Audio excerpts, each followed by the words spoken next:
If you think that finding out you're about to have your first child is crazy and exciting and terrifying and magnificent and overwhelming and joyous, if you think that having your wife complete her 4th positive pregnancy test is beautiful and surreal and borderline overkill because obviously the first 3 were pretty clear, it's entirely understandable.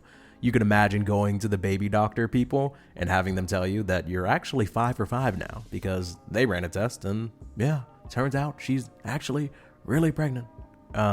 And you immediately are like, oh my God, I gotta lock in.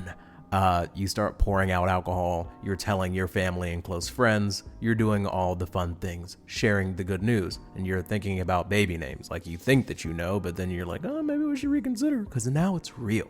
You can imagine what it's like your world is entirely changed. You're going to be a father, which doesn't even feel real saying out loud. Your parents will become grandparents and your grandparents will become greats.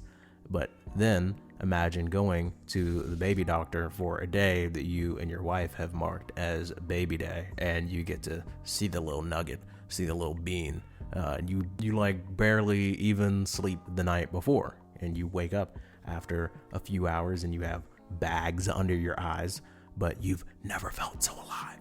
And then you go in for the ultrasound because it's baby day and you get to see that thing. And the vibe is weird with the ultrasound chick because she's not really saying anything about what she's seeing, but maybe that's just like protocol. They're probably not supposed to. But there's a lot of waiting afterwards, but you don't know if the waiting is like a normal amount of waiting because you've never been there before, because you've never thought that you're about to be a dad, so you've never been in the situation. But they're just like, hang tight, and your wife is stressed and anxious, but like, of course she is, because, you know, she was pregnant. And she's trying not to break down in the waiting room, but all you can do is be like, we're 5 for 5. We got nothing to worry about. It's going to be all right. That's just like a thing that you say. Everything's going to be fine. But then you get called back to the room and you're still waiting, and you have the baby doc come in and they're like, oh, we're just waiting. There's like a technical thing. They're like, the reports need to come back, but you're fine. Just chill. And then after what feels like forever, even though it's probably only been like 10 to 15 minutes, the baby doctor comes back and they don't have any pictures. Like the ones that the ultrasound lady said that they would like send you and text you so you could show people. The only thing they come back with is news, and the news is like the only thing that you didn't want to hear, which is that your pregnancy is an ectopic one. The egg is outside of the uterus. It's kind of not where it's supposed to be.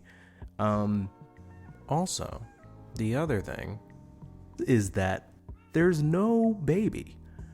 There's no heartbeat.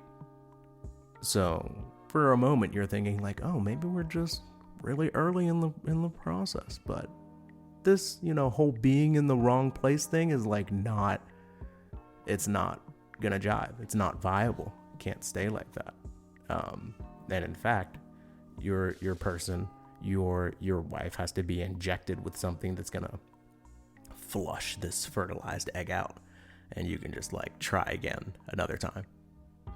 You're actually not having a baby in April. Those 4 tests that you did at home were just the one that you did here. They were all positive. Like technically speaking, you are pregnant, but there is something growing inside of you. It's in the wrong place, and we got to get it out, or you'll die. So, and you're the husband who thought he was a dad, and all you can do is, you know, like hug your crying wife, even though you're the one that literally like 5 minutes before this news broke was like, it's gonna be fine, everything's cool, you got nothing to worry about, we're 5 for 5. And you know, you keep trying to think of ways that it could be worse, and you're trying to think of like worse things that have happened, but you can't think of anything. And you think that, you know, that's as bad as it's gonna get, but it doesn't get any easier. It actually gets kind of worse, because then you think about the people that you told and the reaction that they had when the news was good. And that kind of sucks. And it doesn't feel real. The same way it didn't feel real when I saw the first positive test. I was like, can't be.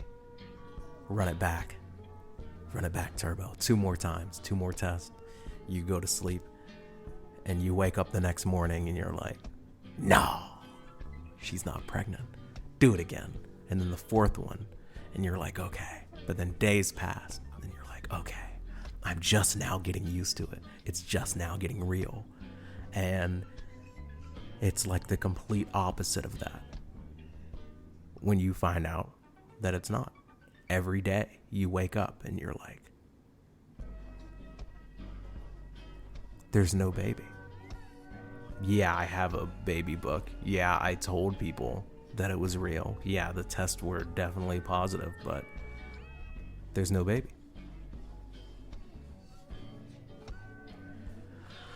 And it kind of makes it hard to want to do podcasts, but here we are. Derapy. Season 3 of Derapy. The good news is that my wife is going to be fine. We went in yesterday and they gave her this injection of methotrexate. Okay.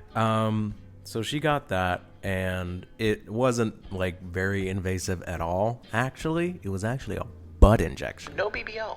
But she's going to be fine. She's like, there's this little like recovery process, but it's really just going to be like it's going to be like a tough shark week for her, and that's pretty much it. The worst part of this, obviously, after the whole, I thought my wife was pregnant with a child for a week, but it turns out it's just an egg in the wrong spot.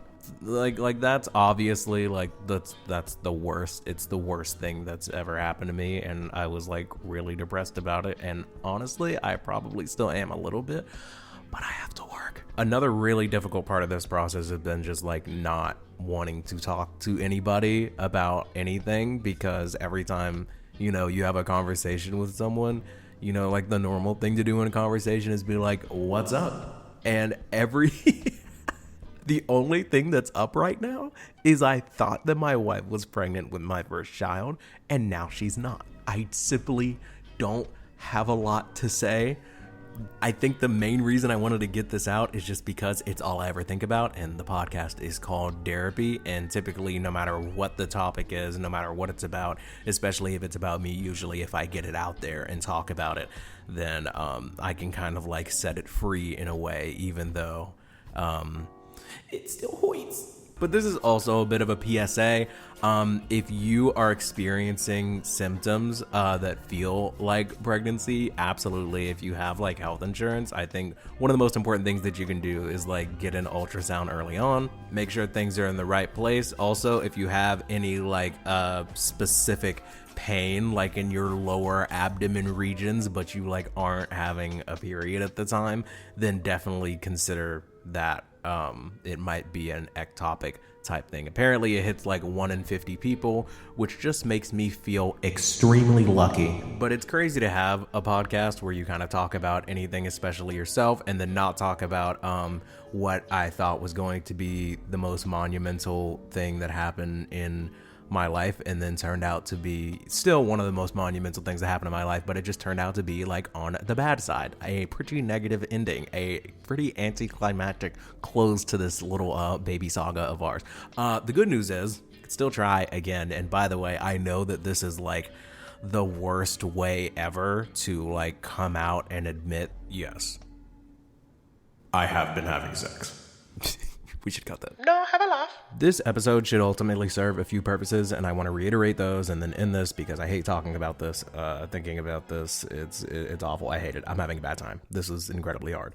I tried to script this for a while, and then I was just like, that's not going to work, because then just reading it back was making me upset, and like I was just trying to like do like a fun little like twist or spin on it to like, and it wasn't working. So I couldn't even like fully freestyle it because it's just tough and terrible. But here's how we'll end. Okay, one, most importantly, my wife is going to be fine. We're doing more like mental and emotional recovery than anything else.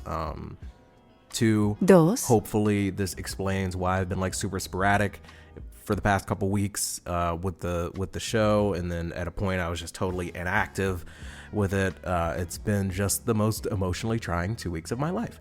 But lastly, this is a little note to my future baby derp or derpette, baby bucks, a little spice, whatever, whoever you are. I hope you know how much you are loved, even though you aren't here. We don't know anything about you, but we love you and we want you, and We tried, and we're going to keep trying. Even though this time around was like really heartbreaking and traumatic, fortunately, you didn't have to go through any of that. It was just us. But we're going to do everything we can to get you here as soon as possible and spoil you rotten. So until then, love you, mean it. See you soon.